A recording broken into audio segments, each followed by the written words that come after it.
Assalamualaikum warahmatullahi wabarakatuh. Alhamdulillah wa syukurillah. Ikhwani fillah yang dirahmati Allah subhanahu wa ta'ala dimanapun kalian berada, semoga Allah subhanahu wa ta'ala selalu memberikan kesehatan jasmani dan rohani, dan semoga Allah subhanahu wa ta'ala memberikan kekuatan iman dan Islam, dan semoga memberikan rezeki yang berlimpah ruah yang datang dari pintu mana saja yang tidak kita ketahui.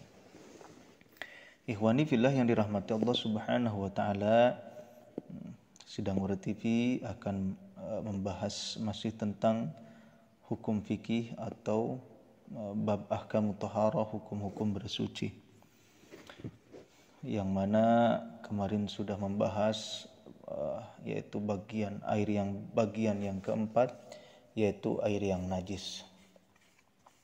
Kita ulangi lagi sedikit. Jadi ada pengecualian dari bagian tersebut, yaitu bangkai yang tidak mengalir darahnya ketika terbunuhnya. Maksudnya darahnya itu ada tapi tidak mengalir, seperti dzubab, lalat. Nah, jadi di sini intinya ketika bangkai itu tidak dilemparkan oleh kita semua, tidak disengaja dilemparkan kepada air, maka itu hukumnya suci-suci saja airnya. Kemudian selagi air itu tidak berubah. Akan tetapi kalau air itu berubah, ya, baik itu ketika tidak dilemparkan kemudian berubah airnya, maka itu hukumnya menjadi najis. Kalau dilemparkan, maka itu langsung airnya jadi najis. Kemudian begitu juga najis yang tidak dilihat oleh mata pandangan atau pandangan mata lah, kebaliknya. Tidak bisa dilihat oleh pandangan mata, itu hukumnya dima'fu. Seperti apa? Seperti najis yang menempel di kakinya lalat. Nah, itu tidak mengapa, tidak apa-apa karena itu dima'fu.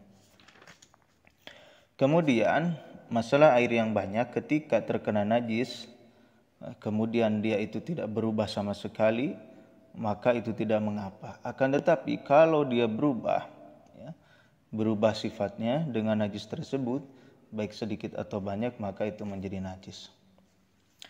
Nah, ikhwani fillah yang dirahmati Allah subhanahu wa ta'ala, ternyata ada bagian air yang kelima, ya. Karena apa? Di sini musonib meninggalkan bagian yang kelima, yaitu air suci tapi haram, seperti wudhu dengan air yang digosok atau air yang disediakan untuk minum. Ya, misalnya kita tidak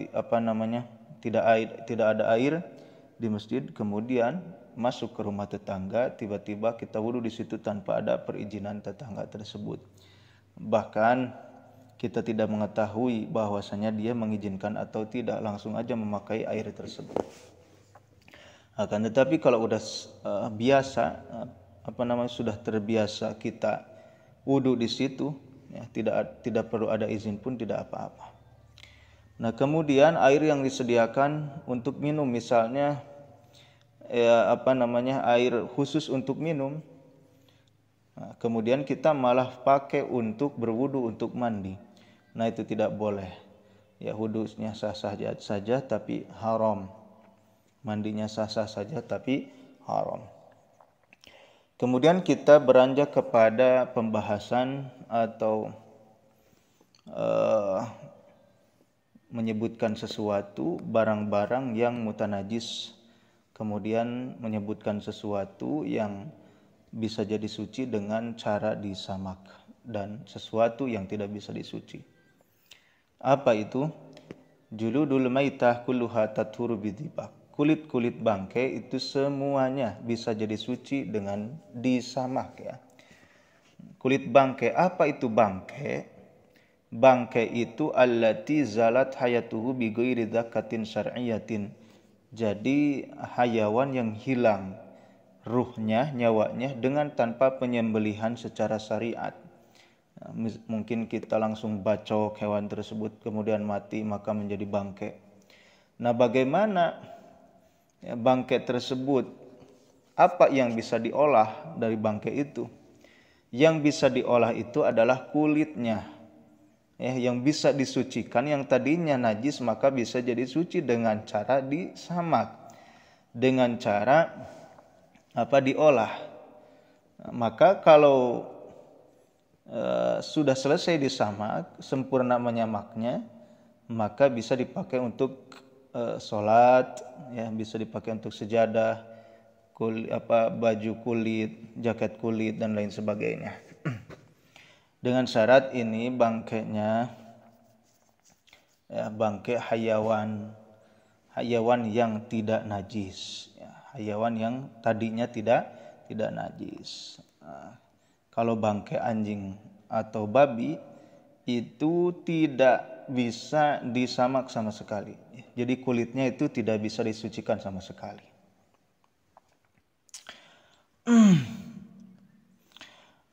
Semua kulit bangkai itu bisa disucikan dengan disamak. Dengan cara apa? Dengan cara disamak. Ketika sudah disamak, maka dohir dan batinnya itu menjadi suci. Apa yang dimaksud dengan batinnya itu? Batinnya itu sesuatu yang tampak ketika dibelah. Kemudian adapun dohru atau yang tampak dari luar itu sesuatu yang tampak dari dua arah. Nah, bagaimana masalah hewannya itu? Kan di dalam hewan itu ada yang makul, ada yang makul atau goer makul. Makul itu yang dikonsumsi seperti sapi, kemudian kambing dan lain sebagainya. Kemudian ada lagi goer makul. Goer makul itu tidak dimakan. Seperti apa? Seperti macan, harimau, singa dan lain sebagainya. Itu tidak dimakan. Maka ketika mati, misalnya kalau yang makul nih, misalnya sapi mati. Mati kemudian bisa diambil kulitnya, kemudian disamak, disucikan.